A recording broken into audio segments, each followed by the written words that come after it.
마가복음 13장 보실 차례인데요. 마가복음 13장은 마지막 때에 무슨 일이 일어날 것인지를 예수님께서 예언하시는 그런 경고의 이야기예요. 마지막 때 이야기입니다. 성경에서는 예수님께서 처음 오셨을 때와 다시 오실 때 그 사이를 마지막 때라고 하는데요. 그러니까 지금이 마지막 때입니다. 그렇죠? 마지막 때에 언제쯤 가 있는지는 잘 모르겠지만 마지막 때인 것만은 확실하죠. 저는 종종 마지막 때의 마지막의 마지막 때 정도 된다고 지금 얘기하고 있는데 마지막 때입니다. 어떤 사람들은 그런 마지막 때를 말세라고도 표현해요. 이거 좀 옛날 표현이죠, 그렇죠? 마지막 때, 말세. 또 영어로는 이렇게 end time, the end times 이렇게 또 표현을 하기도 합니다. 근데 이 마가복음 13장에서는 이 마지막 때라는 이 기간 이외에도 그야말로 그 최후의 심판이 있는 그 날 있죠. 마지막 날에 대해서도 말하고 있어요. 마지막 날에는 이런 일이 있을 것이다 라고 예수님께서 말씀하시는데요. 복음서에서는 마태복음 24장 또 누가복음 21장에 이 마지막 때의 이야기가 나와요. 그리고 오늘 함께 보실 마가복음 13장이 또 마지막 때 그 이야기를 다룹니다. 매우 아주 흥미로우면서도 긴장이 되는 그런 이야기들로 가득해요. 요건 좀 알아두셔도 괜찮아요. 그래서 이제 우리가 아직 경험하지 못한 것들인데 물론 일부 마지막 때에 일어나는 현상들이 나타나는 것도 있습니다. 그러니까 여기 기록된 것도 있고 대부분은 사실 아직은 경험을 못한 그런 이야기들로 구성이 된 마태복음 24장, 마가복음 13장, 누가복음 21장을 같은 날 한번 읽어보시는 것도 괜찮겠어요? 그래요. 마가복음 13장은 여러 부분으로 나눌 수 있지만은 크게 두 부분으로 나눌 수 있습니다. 1절부터 4절까지와 그리고 그 다음으로 나눌 수가 있어요. 그 4절까지에서 그 13장 전체 이야기를 합니다. 전체 이야기가 어떤 정황에서 이루어졌는지 정황 이야기를 하고 특별히 13장 4절에서 질문을 해요. 그리고 그것에 답하는 것이 13장 마지막의 내용이에요. 오늘은 1절에서 4절까지만 볼 건데요. 우선 읽고 시작하도록 하겠습니다. 마가복음 13장이 1절부터 4절까지 읽겠습니다. 예수께서 성전을 떠나실 때 제자들 가운데 한 사람이 말했습니다. 선생님, 저것 좀 보십시오. 저 큰 돌들하며 웅장한 건물 좀 보십시오. 예수께서 그에게 말씀하셨습니다. 이 훌륭한 건물들을 보느냐? 여기 있는 돌 하나도 그냥 쌓여 있지 않고 하나같이 모두 무너질 것이다. 예수께서 성전 맞은편 올리브산에서 앉아 계실 때에 베드로와 야고보와 요한과 안드레가 따로 나와 예수께 물었습니다.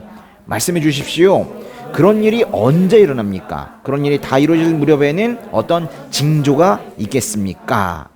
이렇게 묻고 그것에 대한 답을 예수님께서 하시는 내용은 다음 주에 볼게요. 일단 이 질문까지 보셨는데 4절을 다시 보니까요. 그런 일이 언제 일어납니까? 그런 일이 다 이루어질 무렵에는 어떤 징조가 있겠습니까? 이렇게 두 가지 질문을 합니다. 이것에 대한 답이 이제 5절부터 이어지는 거예요. 근데 이 대답을 하신 장소가 어디예요? 3절에 나와 있듯이 올리브산입니다. 올리브산, 영어랑 한문이 합쳐져 있네요. 올리브산, 그죠? 이거를 이제 다른 번역에서는 좀 옛날 번역에서는 감람산이라고 합니다. 올리브산, 감람산 같은 얘기인데요.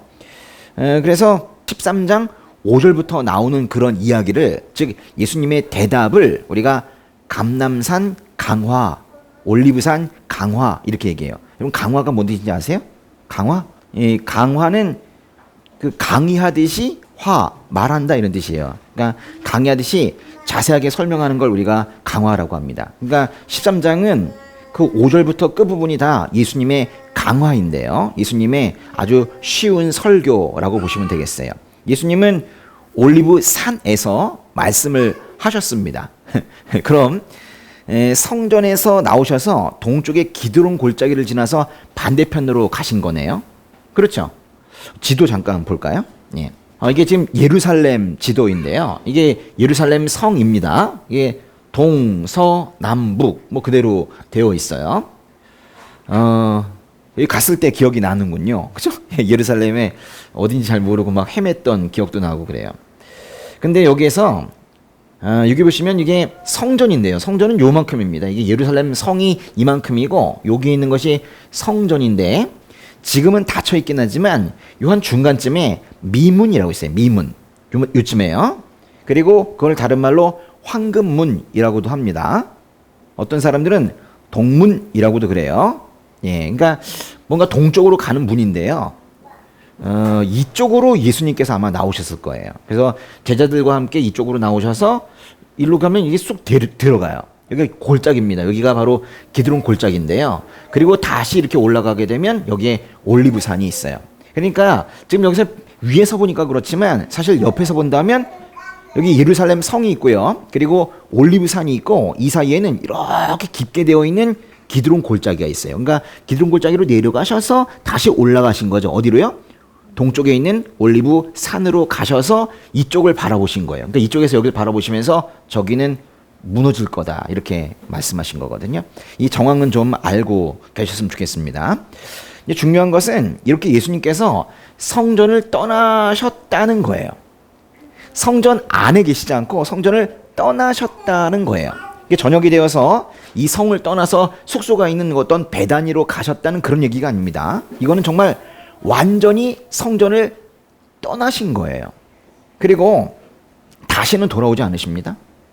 최소한 마가복음에서만큼은 다시는 성전에 돌아오지 않으세요. 그래서 13장의 1절이 이렇게 시작하고 있는 거예요.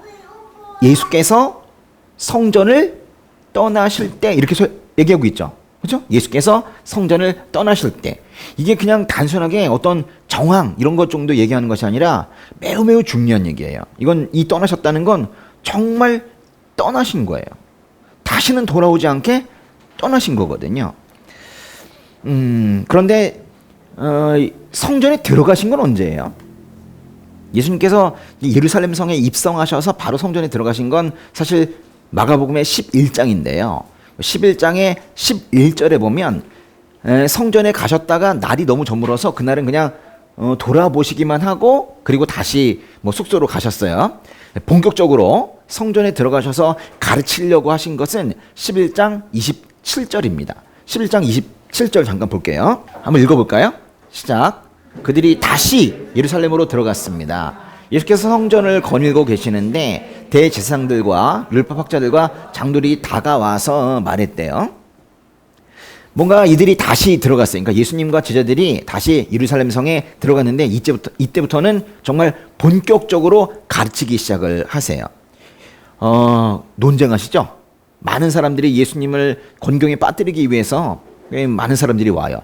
율법학자들이 오고 장로들이 오고 또 제사장들이 오고 또 뭐 헤롯 당원이 오고 사두개파가 오고 얼마나 많은 사람들이 왔는지 몰라요. 그죠? 그 논쟁이 매우 치열했습니다. 이게 종교 지도자들은 성전에서 장사하는 사람들을 내쫓았던 그 예수님에게 무슨 권세로 무슨 권위로 이런 일을 하십니까? 그러면서 예수님의 권세를 문제 삼았고 예수님께서는 또 그것에 대해서 또 방어하세요. 예수님께서는 그들에게 악한 농부들의 비유를 들려주시기도 했습니다. 또 가이사의 것은 가이사에게 하나님의 것은 하나님에게 라는 이런 어떤 놀라운 말씀도 하신 적이 있으시죠. 부활에 대해서도 말씀하셨어요. 또 가장 중요한 계명이 뭐냐고 어떤 율법학자가 물으니까 하나님 사랑, 이웃 사랑 이것이 가장 중요하다 이렇게 또 말씀하신 적도 있으시죠. 위선적인 율법학자 그룹에게 경고하셨고 그런 반면에 두 렙돈을 넣은 가난한 과부의 헌금을 보면서 그 과부를 또 칭찬하시기도 했었어요. 눈치채셨는가 모르겠는데 이 지금 성전에서 이야기들 뒤쪽으로 가면 갈수록 반박하는 사람들의 말수가 적어지고 어느 순간부터 예수님께서 혼자 말씀하세요. 아, 그래요. 사람들이 그냥 듣기만 해요. 마가복음 12장 34절을 잠깐 보시면은 끝부분에 이렇게 끝나죠.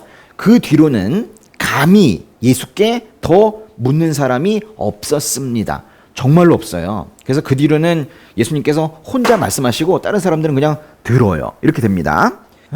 일방적으로 가르치시는 그런 모습이 나오죠. 결국 누가 이긴 거예요? 그렇죠. 성전에서의 논쟁은 결국 예수님의 승리로 끝났다라는 걸 지금 말하고 있는 거예요. 그런데 지금 그 승자께서 그렇게 성전에서 열심히 싸워 놓으시고 결국 이기셨는데 그 성전을 떠나세요. 성전은 예수님의 아버지의 집이자, 사실 아버지의 집이면 내 집이죠. 예? 예수님의 집이기도 한 그곳을 지금 현재 떠나고 계시는 거예요. 좀 이상하지 않습니까? 성전에서 그 많은 논쟁을 그러면 못 들어가신 거야? 이기셨어요. 그리고 심지어는 다른 사람들이 침묵하기까지 할 정도까지 완전하게 이기셨단 말이에요. 근데 그 승자께서 지금 성전을 떠나고 계시는 거예요. 예수님께서 성전을 떠나실 때 이름도 밝혀지지 않은 한 제자가 예수님께 말하죠. 정말 뭣도 모르고 말합니다. 뭐라고 하냐면요. 앞에 볼까요? 예수께서 성전을 떠나실 때 제자들 가운데 한 사람이 말했습니다. 이거 한번 읽어보세요. 선생님, 저것 좀 보십시오. 저 큰 돌들하며 웅장한 건물 좀 보십시오. 이게 지금 제자 중에 한 명이 하고 있는 건데 말한 건데 그 제자의 이름은 나오지도 않아요. 이 제자의 이름이 안 나왔다는 건 이거 지금 강조하고 싶지 않은 거예요. 예. 이 제자는 지금 성전의 그 웅장함에 한껏 고무되어 있는 것 같아요. 우와, 크다. 뭐 이렇게 하고 있는 거죠. 그렇다고 해서 뭐 이 제자가 이 성전을 지금 요번에 처음 봐서 관광객이 놀라는 것처럼 그렇게 놀라는 거는 사실은 아니에요. 뭐 그렇게 해석하시는 분들도 있지만 사실은 아니에요. 이 제자는 이미 여러 번 절기를 거치면서 예루살렘 성을 여러 번 봤어요, 벌써. 이미 봤고 사실 이번에도 예수님과 함께 여러 번 성전을 드나들었기 때문에 성전을 보고 나서 우와, 우와 이러는 거 아니에요. 저기 그 위에 있는 갈릴리의 촌에 있는 사람이 갑자기 수도 예루살렘에 와서 너무 큰 걸 보고 나서 야, 이 건물 진짜 크다. 우와, 이러는 게 아니에요. 그러면 이 사람은 왜 놀란 거예요? 관광객처럼 큰 건물에 놀랐다고 하면 우리가 이해하기가 쉬운데 이 사람은 그러면 왜 그 웅장함에 놀란 거예요?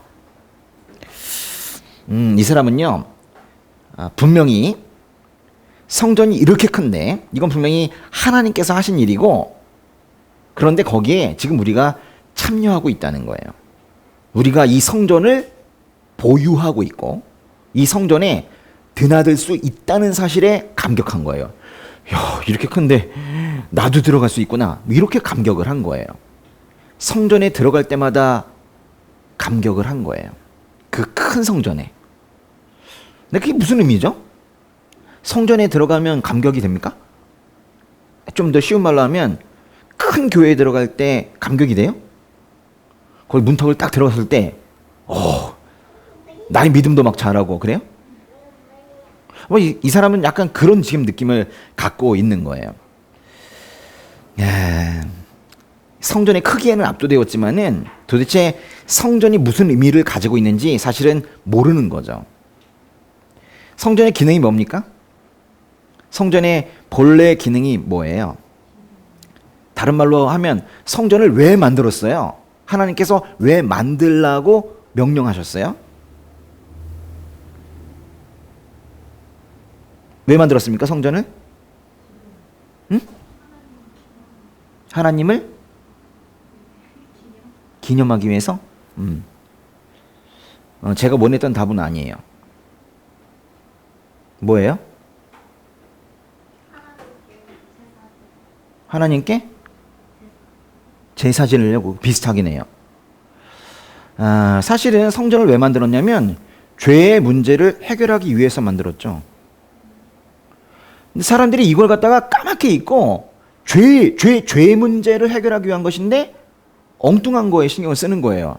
그 크기, 웅장함, 그리고 제사도 어느 순간 형식적이 되어버리는 거죠. 그러니까 요즘으로 따진다면 교회 건물의 크기, 예배가 잘 짜여져 있는 거, 뭐 이런 거에 압도당하는 거죠. 근데 진짜는 그게 아닌데요. 진짜는 죄의 문제를 해결하는 거예요. 성전은 그래서 만드셨고 교회도 그렇게 두신 거예요. 죄의 문제를 해결하기 위해서. 성전에서 제사를 지내면서 양과 소와 같은 그런 희생 제물로 죄값을 치르기 위해서 그 성전을 그렇게 만드신 거예요. 그리고 희생 제물이 머리가 되어서 만들어진 것이 교회입니다. 그 희생 제물은 예수님이시죠.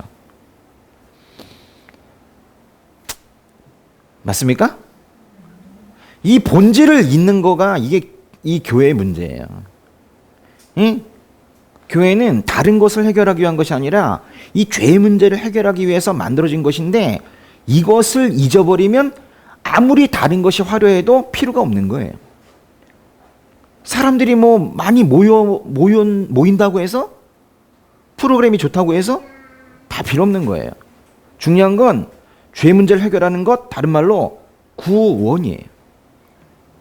형 구원받으려고 오는 곳이지 사실 다른 것이 뭐가 있겠습니까? 제자가 지금 이렇게 흥분해 있어요. 이게 너무 큰 거에 지금 흥분한 건데 원래 성전의 기능에 대해서는 생각도 못하고 와 웅장하다 이러면서 이제 흥분해 있는 거예요. 근데 이 흥분해 있는 이 제자에게 예수님께서 뭐라고 말씀하세요? 여기 다음 절 보세요.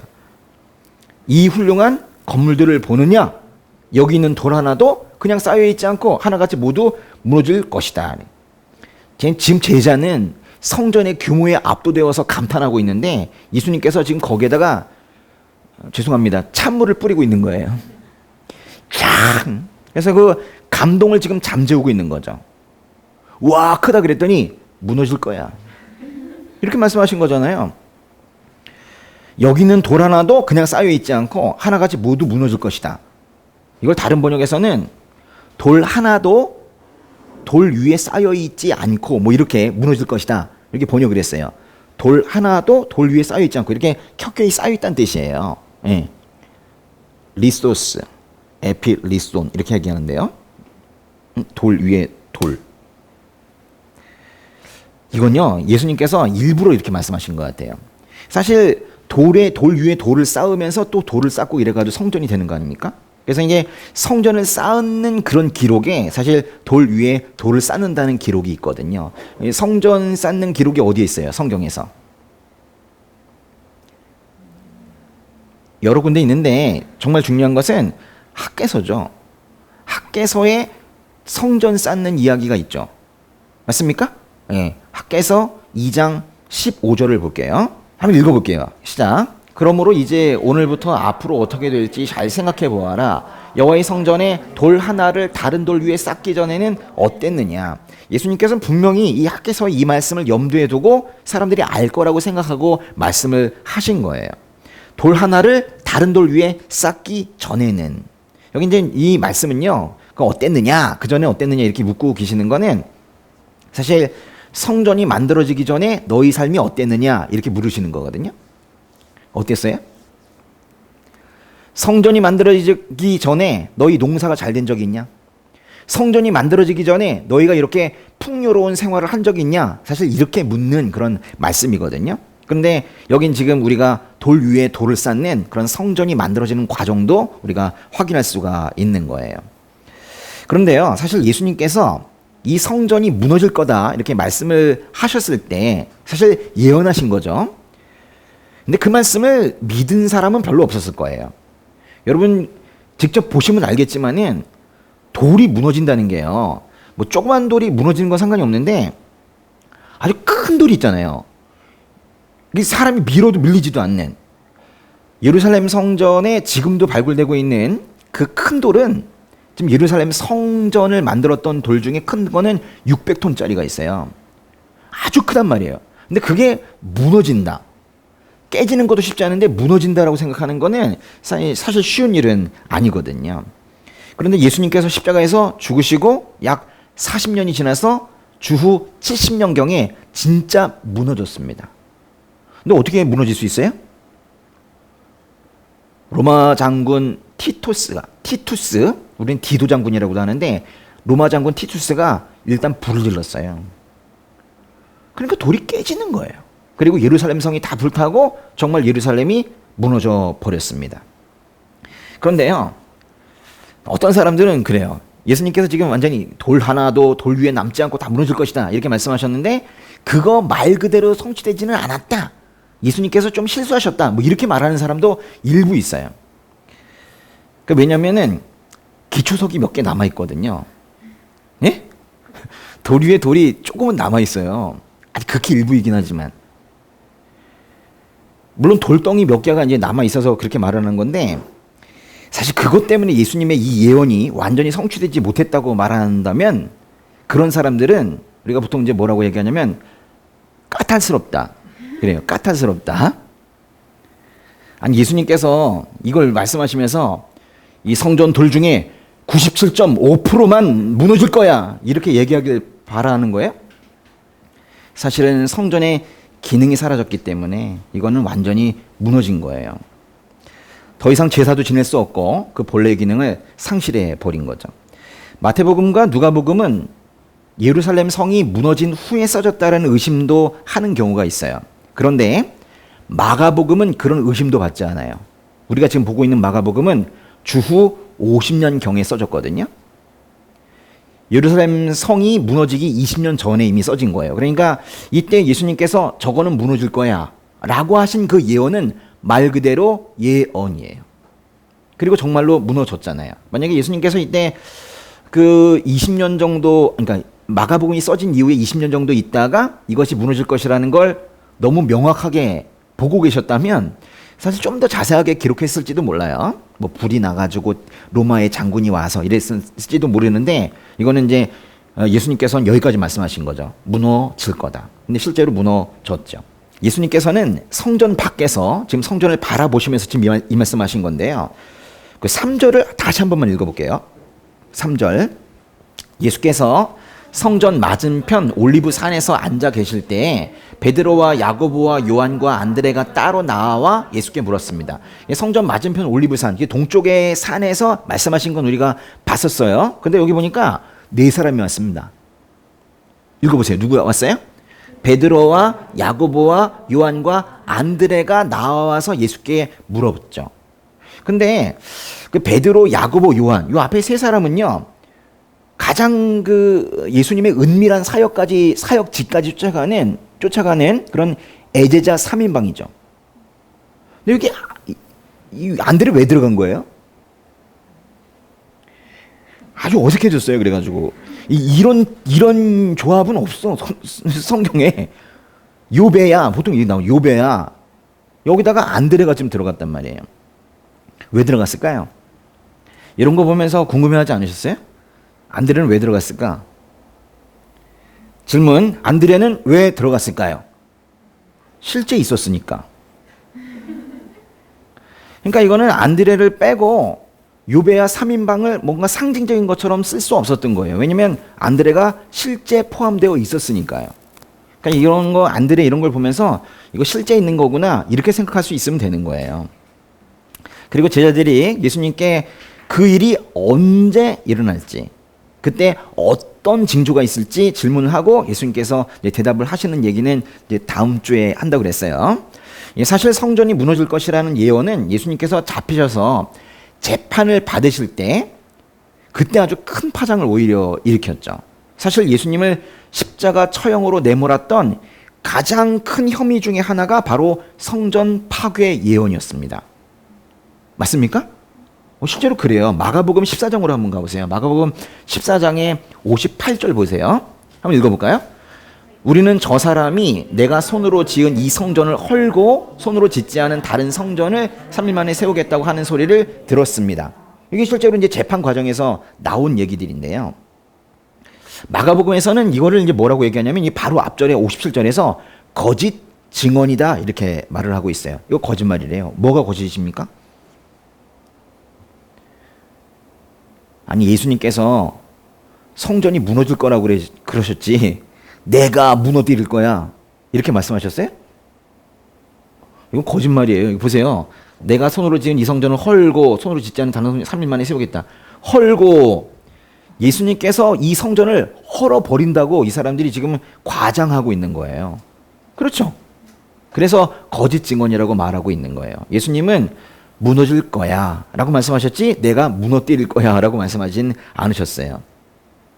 그러니까 요한복음에도 이 비슷한 표현이 나오는데 거기서 뭐라고 나오냐면 이 성전을 허물라. 너희들이 허물라. 그럼 내가 3일 만에 다시 짓겠다. 예수님께서 직접 다시 하시겠다는 건 3일 만에 다시 짓겠다. 사실 당신께서 부활하신다는 걸 말씀하신 건데 그렇게 직접 하신다는 건 다시 짓겠다, 다시 살아나겠다 이것 말씀하신 거지 헐어버리겠다는 걸 직접 하시겠다는 건 아니거든요. 그래서 사람들은 예수님이 성전을 허물겠다라고 이제 누군가 말을 했더니 그거를 믿어버린 거예요. 그래가지고 그때부터는 예수님이 직접 성전을 허물겠다고 말씀하셨다고 사람들이 믿기 시작한 거예요. 이게 무서워요. 이 군중들의 이 거짓말은 정말 무섭습니다. 사람들이 완전히 사실처럼 믿어버리는 거예요. 15장으로 가보세요. 15장에 29절부터 30절까지. 그래서 이 사람들이 또 그렇게 말을 합니다. 읽어보세요. 지나가던 사람들이 고개를 흔들며 욕설을 퍼부었습니다. 아하! 성전을 헐고 3일 만에 잡겠다는 사람아, 십자가에서 내려와 내 자신이나 구원해 보아라. 성전을 헐고 이게 지금 예수님께서 그렇게 하신다고 이 사람들은 생각을 하고 있는 거예요. 단정하고 있는 거죠. 그러면서 예수님을 지금 조롱하고 있습니다. 성전 허물고 다시 짓겠다는 사람아 내려와 보시죠. 이러면서 지금 좀 조롱하고 있는 거예요. 이렇게 성전 파괴 예언은 물론 거짓 증거이긴 했지만 예수님의 재판에서 예수님께 아주 불리한 증거로 그렇게 사용이 되기도 했어요. 사실 가장 중요한 증거였습니다. 그러고 보면은 지금 우리가 짧게 읽긴 했지만은 뭔가 이 성전 파괴 예언이 대충 넘어갈 거는 아닌 것 같아요. 아주 중요한 이야기 같다는 생각이 들어요. 예수님을 십자가에 못 박는데 아주 결정적인 역할을 한 것이 바로 이 성전 파괴 예언이에요.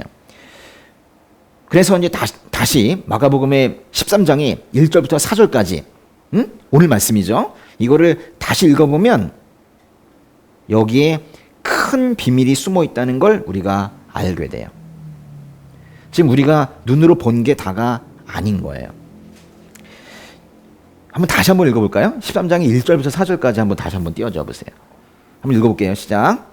예수께서 성전을 떠나실 때 제자들 가운데 한 사람이 말했습니다. 선생님 저것 좀 보십시오. 저 큰 돌들하며 웅장한 건물 좀 보십시오. 예수께서 그에게 말씀하셨습니다. 이 훌륭한 건물들을 보느냐? 여기 있는 돌 하나도 그냥 쌓여 있지 않고 하나같이 모두 무너질 것이다. 예수께서 성전 맞은편 올리브산에서 앉아 계실 때에 베드로와 야고보와 요한과 안드레가 따로 나와 예수께 물었습니다. 말씀해 주십시오. 그런 일이 언제 일어납니까? 그런 일이 다 이루어질 무렵에는 어떤 징조가 있겠습니까? 예수님께서 성전을 떠나시고 동쪽에 있는 올리브산에서 그 성전을 바라보시면서 저거는 무너질 거야 라고 말씀하시고 마지막 때 무슨 일이 있을지 말씀하시는 이 장면은 사실 구약의 어딘가에서 봤던 장면이에요. 구약 성경에 이 장면이 나와요. 어딜까요? 어느 책일까요? 바로 에스겔서입니다. 에스겔서인데요. 에스겔서 10장이에요. 10장의 18절부터 19절의 말씀 한번 읽어보도록 하겠습니다. 시작. 그때 여호와의 영이 성전 문턱에서 나와 그룹들 위에 멈춰 섰다. 내가 보는 앞에서 그룹들은 그들의 날개를 들어서 땅에서 떠올랐다. 그들이 나아갈 때 바퀴들은 그들의 옆에 있었다. 그들은 여호와의 성전 동문 입구에 멈춰 섰고 이스라엘 하나님의 영광이 그들 위에 있었다. 뭔가 여호와의 영이 성전에서 나왔대요. 빠져나왔어요. 이건 지금 아주 슬픈 얘기를 하고 있는 것이고, 근데 그 천사들 그룹들이 여호와의 성전 동문 입구에 멈춰 섰대요. 근데 산에 갔다는 얘기는 없네. 좀 더 자세한 얘기를 볼게요. 에스겔서 11장입니다. 11장이 22절부터 23절까지인데요. 읽어볼게요. 그러자 그룹들이 그들의 날개를 펼쳤는데 그들 곁에는 바퀴들이 있었고 이스라엘의 하나님의 영광이 그들 위에 있었다. 여호와의 영광이 성읍 가운데서 올라가 성읍의 동쪽에 있는 산 위에 멈춰 섰다. 이건 좀 더 정확하게 표현을 하고 있네요. 이 두 말씀의 의미는 뭐예요? 바벨론의 포로로 잡혀간 에스겔이라는 사람이 어느 날 환상을 본 거예요. 하나님의 영광이 예루살렘 성전에서 쏙 빠져나가는 걸 본 거예요. 이거 아주 슬픈 장면이죠. 그리고 그냥 그렇게 이제 빠져나갔어요. 근데 빠져나갔으면 그 성전은 성전이 아닌데, 성전은 더 이상 의미가 없는 것이 되는 거잖아요. 그 광경을 본 거예요. 그렇다고 해서 주의하실 점은 하나님의 영광이 성전에서 빠져나가지 하나님의 영광이 사라졌다는 뜻은 아니죠. 근데 그 성전 그 건물에서 빠져나간 거예요. 그 하나님의 영광이 어디로 갔냐면 성읍의 동쪽에 있는 산 위에 멈춰 섰습니다. 예루살렘의 동쪽에 있는 산이면 올리브산, 감람산을 말하는 거예요. 여호와의 영광이 떠나 예루살렘의 동쪽 산에 머무는 환상. 이걸 이제 에스겔이 본 건데, 에스겔이 보았던 그 환상, 영광이 떠나서 동쪽에 가서 머무는 환상. 에스겔은 예수님을 본 거예요. 매우 충격적인 얘기입니다. 에스겔이 본 건 사실 예수님을 본 거예요. 하나님의 영광이 예루살렘에서 떠나 성의 동쪽의 그 산 위에 그 멈춰서는 이 환상은 바로 예수님 이야기를 하고 있는 거예요. 나라를 잃고 포로 생활을 하고 있던 에스겔은 환상 속에서 예수님을 만난 거예요. 그런데요, 이 에스겔이 본 것처럼 성전에서 하나님의 영이 떠나 동쪽 산에 머물고 있는 것이나 실제로 예수님께서 성전을 떠나서 동쪽 산에 머물고 있는 것이나 모두 하나님의 영광이 성전을 떠난 것을 지금 말하고 있어요. 하나님의 영광이 떠난 성전은 더 이상 성전이라 부를 수가 없고 죄를 용서하는 기능도 더 이상 하지 못하는 것이기 때문에 그 건물이, 그 성전이 아무리 웅장하다고 할지라도 이제 그 건물은 쓸모가 없어진 거예요. 그러면 무너지는 게 마땅하죠. 지금 우리가 얼마나 두려운 이야기를 지금 보고 있는 거냐면 마지막 때에 하나님의 임재가 없는 교회들이 있다는 것을 지금 보고 계시는 거예요. 건물만 덩그러니 남아있고 실제로는 하나님의 영광이, 하나님의 임재가 거하지 않는 그런 교회들, 그런 그리스도인들, 자칭 그리스도인들이 있다는 걸 지금 보여주고 있는 거예요. 그렇다고 해서 다시 말씀드리지만 하나님의 영광 자체가 사라진 건 아닙니다. 거기를 떠나신 거죠. 어딘가에 있으신 거예요. 하나님의 영광은 절대로 사라지지는 않습니다. 하나님의 영광이 지금 성전을 떠났는데 지금 떠나서 멀리서 성전을 바라보시는 거예요. 그게 이제 영광이 떠나서 멀리서 성전을 바라본다. 이게 의인화된 그 정체이신 분이 바로 예수님이신 거예요. 결론, 건물과 하나님의 영광은 일치하지 않는다. 떠날 수 있어요. 하나님의 영광은 따로 있을 수 있는 거예요. 여러분, 요한계시록이라는 책이 있습니다. 맨 끝에 요한계시록에서 가장 무서운 이야기는 그 뿔 달린 짐승 이야기가 아니에요. 가장 무섭고 가슴 떨리는 그런 두려운 이야기는 사실 따로 있습니다. 에베소 교회에 보내는 편지에 있거든요. 요한계시록 2장 잠깐 볼게요. 2장의 4절과 5절 한번 읽어보겠습니다. 그러나 내가 내게 책망할 것이 있으니 그것은 네가 첫사랑을 버린 것이다. 그러므로 너는 어디서부터 잘못됐는지 생각해 보아 회개하고 처음에 행했던 일들을 행하여라.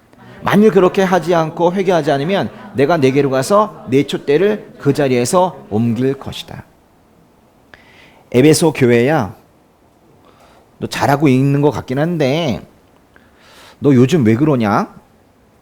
너 첫사랑을 버린 것 같다? 회개해야 돼.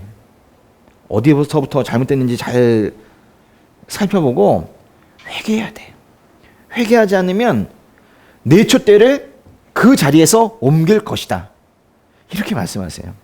저는 이 말씀 읽으면서 지금도 그런데 좀 쭈뼛해요. 촛대를 그 자리에서 옮기면 그 교회는 교회입니까? 아니잖아요. 여호와의 영광이 성전을 떠나는 것과 똑같은 상황이 되는 거예요. 올리브산에서 예수님께서 제자들과 함께 성전을 보시면 저긴 무너질 거야 라고 말씀하실 때 지금 이 얘기랑 다른 게 뭐가 있어요? 이거는 그 무너진 성전과 같은 그런 교회가 되는 거예요. 촛대를 옮긴다. 참 두려운 이야기입니다. 촛대를 옮긴다는 것은 결국 촛대가 옮겨지면 결국 그 교회는 교회가 아니라는 거예요. 성경에서 이것보다 더 무서운 말씀이 있겠습니까? 버림인데요. 하나님께서 버리신다는 말씀. 물론 로마서에도 그 말씀이 나오지만 그 말보다 더 무서운 말이 또 있습니까?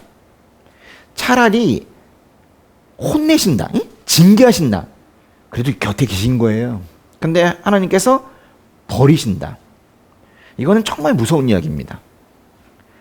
주님에 대한 첫사랑을 버리고 회개하지 않으면 주님께서 떠나신대요. 주님께서 촛대를 옮겨버리신대요. 그러면 그 교회는 교회가 아니라니까요.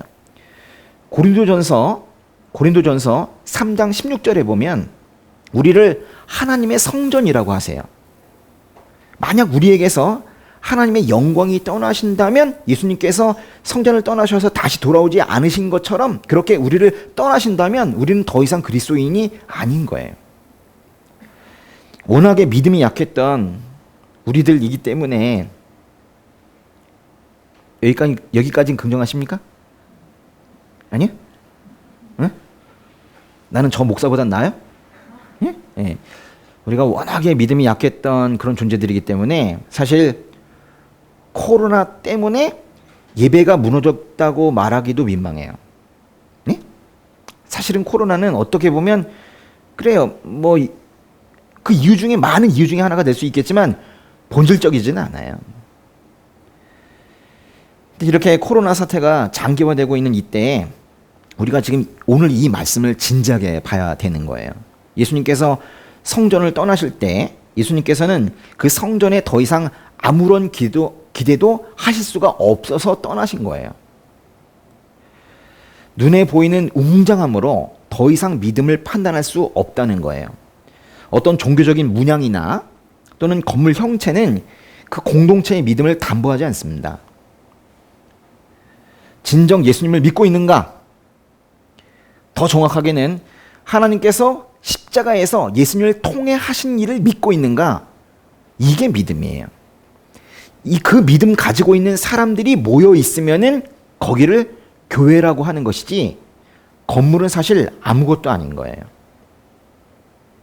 사람들은 그 무늬가 화려한 그런 천주교 성당이나 또는 각종 형상물이 있는 그런 사찰에 가면 절에 가면 그 인간이 가지고 있는 종교성이 있는데요. 그 종교성을 충족해 주기 때문에 그 공간에 들어설 때 갑자기 이게 옷을 좀 여미기도 하고 좀 이래요. 그래서 이렇게 가가지고 나름 차분해지기도 하고 그 장소에 있다가 왔기 때문에 무언가 앞으로는 일이 잘 풀릴 것 같다. 이런 착각도 하죠. 안 그래요.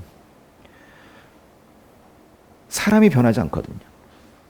하나님께서는 우리 믿음의 이 사람들이 그 사람 자체가 본질적으로 변하길 바라지 그 사람이 어디에 왔다 갔건 얼마를 돈을 냈건 중요하게 여기지 않습니다. 우리가 진정 하나님의 영광을 가지고 하나님의 임재 안에서 매일매일 성령 충만함에 살아가고 있는지 지금 그것만을 하나님께서는 보고 계시는 거예요. 예수님의 제자들이 성전이 웅장하다며 마냥 좋아한 것도 사실 뭐 절에 가고 스테인드 글라스에 있는 그 천주교 가고 크게 다르지 않아요. 와, 내가 이 공간에 있었구나. 그게 뭐가 중요합니까? 그게. 예수님께서 지금 단호하게 말씀하세요. 저기는 곧 무너진다. 이걸 요한계시록의 표현대로 한다면 저긴 더 이상 교회가 아니다. 내가 촛대를 옮겼거든. 이렇게 말씀하시는 거예요. 진짜 교회는 예수님을 믿는 믿음을 가진 사람들이 모여 있는 것이고 또 각각의 믿는 사람들이 또 교회예요. 이렇게 성경에서 두 가지를 얘기합니다. 교회라는 건 믿음의 사람들이 모여 있는 것을 교회라고 하고 각각의 믿음의 사람들도 교회라고 해요. 건물 얘기는 단 한 번도 하지 않습니다.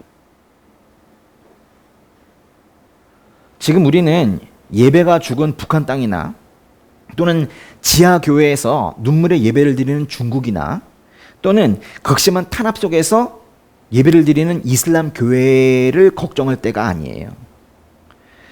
바로 나의 교회, 또 나를 걱정해야 되죠. 나의 교회와 나라는 이 교회가 여전히 믿음 안에 하나님의 임재 가운데 그리스도 안에 제대로 서 있는지 그거를 살펴봐야 되는 거예요.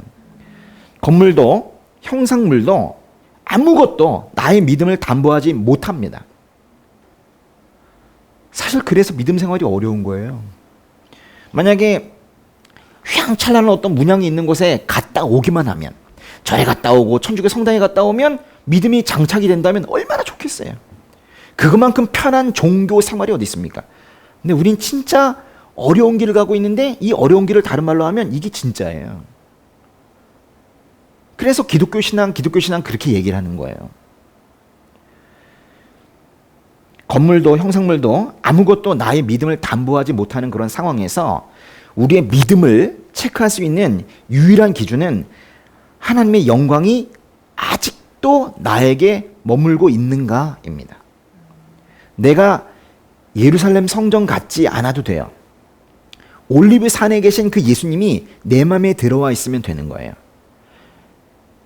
성전이 꼭 필요합니까? 그것이 아니라 흙바닥에 올리브 산에 계신 그 예수님이 내 안에 계시면 된단 말이에요. 주님께 그 첫사랑 고백했던 그날이 언제인지는 뭐 사람마다 다 다른데요. 그 첫사랑 고백했던 그날 기억하세요? 내가 주님께 그 드리는 그 예배가 아직도 그 예배만 드리면 가슴이 좀 뜨거우세요? 또 예배만 드리면 그렇게 눈물이 나요? 기도할 때마다 주님 생각이 나서 그렇게 눈물이 납니까? 그것도 뜨거운 눈물이 나요? 또 예배 드릴 때마다 또 말씀을 볼 때마다 사랑하는 사람을 만난 것처럼 그렇게 마음이 막 설레요? 지금 그거 묻고 계시는 거예요. 백신 접종률이 계속 올라가고는 있어요. 빨리 올라갔으면 좋겠어요.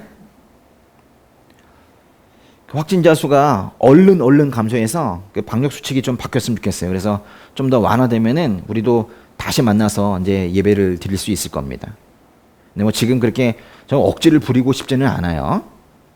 이거는 믿음의 문제일 수도 있고, 그리고 건강과 이 사회 문제이기도 하기 때문에 우리는 좀 합리적인 선에서 지금 가고 있는 거예요. 물론 몇 분이 아주 속상해하는 분들도 계신 걸 저는 다 알고 있어요. 제가 모르겠습니까?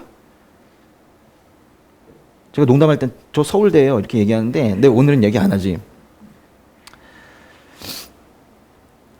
건물은 중요한 게 아니고 우리가 지금 사실 믿는 사람들이 모이는 게 중요한 거예요. 믿는 사람들이 모여서 예배를 드린다는 게 얼마나 큰 은혜인지를 지금 이 기간 동안에 우리가 더욱 절실히 깨닫고 있는 것 같아요. 믿는 사람들이 모여서 드리는 예배가 얼마나 우리 삶에 큰 은혜였던가. 우리가 이제 다시 만나겠죠? 네? 저는 사실 아까 찬양 시간에도 계속 그거 생각이 나가지고요. 언제쯤 다시 만나야 되는가? 만나기 전에 여기라도 어떻게 좀 다시 바꿔야 되는가? 전도사는 저 위쪽으로 올리고 피아노도 올리고 여기다 의자를 다 놔가지고 사람들이 어떻게 오면 좋지? 또 학원에 가서 예배드리면은 그 옆방에서 또 시끄럽다고 할 텐데 또 어떻게 하지? 뭐 별 생각을 다 하면서 좀 그러고 있는 거예요. 그때까지 아프지 마시고, 예? 지치지도 마시고, 예, 제일 중요한 건 잘 지켜내셔야 돼요. 제가 보기에는 지금은 좀 버티고 있는 그런 시간이어야 되는데, 그 영어 성경에 보면 그런 표현이 있어요. stand firm. stand firm 뭐예요? 강건하게 서 있다 뭐 이거잖아요. 그죠? 근데 그게 지금 필요한 그거예요. 다시 오실 예수님 기다리는 것처럼 영과 혼과 몸을 흠이 없이 잘 관리하면서 그렇게 기다리고 계시는 것이 그게 매우 중요해요. 데살로니가 전서 그 5장에 나오는 얘기입니다. 그죠? 예. 영과 혼과 몸을 잘 관리하고 계세요. 그리고 그 기간 동안에 이 교회를 위해서 이 교회가 무너지지 않도록 또 이제 각자라는 이 나라는 교회를 위해서 그렇게 기도를 또 하셔야 돼요. 우리가 만약에요 무너지잖아요. 그럼 누가 좋아할까요? 마귀만 좋아해요. 마귀 좋은 일 시킬 수 없잖아요. 그죠? 그러니까 우린 절대로 무너지면 안 돼요. 그리고 그건 마귀만 좋아하는 게 아니라 사실은 세상의 기대도 다 사라지는 거예요. 저는 제가 교회를 다녀서 또 교회의 목사여서 얘기하는 게 아니라 정말 교회 없으면 이 나라도 없어요. 정말 교회가 눈물로 기도하고 있으니까 이 정도 가고 있는 거지, 교회가 없으면 아무것도 없는 거예요. 교회가 유일한 희망이거든요. 주님께서 우리에게 이렇게 공동체 주신 것은 연약한 우리가 서로 띠로 묶여서 함께 버텨내라, 버텨라 이렇게 말씀하시는 의미일 거예요. 사실 혼자는 좀 쉽지 않습니다. 왜 성경이 공동체를 말하고 있는지를 알아야 돼요. 같이 모여서 서로 믿음을 다독여주고 세워주고 이렇게 하는 거거든요. 이곳이 진정한 교회가 됨과 동시에 사실 우리 각자가 마치 물된 동상 같고 물이 끊어지지 않는 그런 샘같이 돼야 돼요. 그래서 각자의 상처가 아직 회복이 되지 않아가지고 허우적거리고 이런 거는 이미 벗어나야 돼요. 예? 거기에 그치는 것이 아니라 얼른 회복을 해서 이제 오히려 그 이사야서 말씀처럼 부서진 성벽을 고치는 사람이 돼야 돼요. 또 거리를 정말 사람 살만한 그 거리가 될 수 있도록 만드는 그런 사람들이 되어야 됩니다. 우리가 너무 지쳐가지고 지금 나의 믿음 이거 어떡하지? 나 죽었는데 어떡하지? 뭐 이럴 게 아니라 빨리 벗어났으면 좋겠어요. 그래서 여기는 당연히 회복이 되시고 좀 더 나아가서 이웃도 좀 보는, 그리고 주변에 좀 쓰러지고 있는 사람들 손도 잡아주는 그런 우리가 됐으면 좋겠습니다. 네, 기도하겠습니다. 네. 아버지 은혜 감사합니다. 코로나 때문에 우리가 아직 제대로 모이지 못하고 이 공예배가 주는 그런 큰 은혜도 받지 못하고 있지만 이 기간 동안에 오히려 우리는 예배가 얼마나 우리에게 소중한 것이었는지, 그리고 믿는 사람들, 믿음의 공동체가 얼마나 우리에게 중요한 것이었는지 다시 한번 생각하게 됩니다. 아버지께서 주신 시간이므로 우리에게 어떤 시간도 실패한 시간이 없다는 것으로 믿고 그렇게 이 시간을 잘 버텨내며 믿음으로 잘 지켜내며 타협하지 아니하고 그렇게 가려고 합니다. 아버지, 저희가 아직 연약하니 예배가 잘 이루어지지 못할 때 우리가 다시 또 무너질 수 있습니다. 아버지, 이제 이 예배의 중요성을 우리가 잘 알았으니 이제는 다시 모일 수 있게 도와주셔서 우리가 서로 믿음을 나누고 함께 주님 찬양하고 영광 올려드리는 그런 시간 될 수 있기를 원합니다. 아버지, 이 코로나 사태를 종식시켜 주시옵소서. 예수님의 이름으로 기도드렸습니다.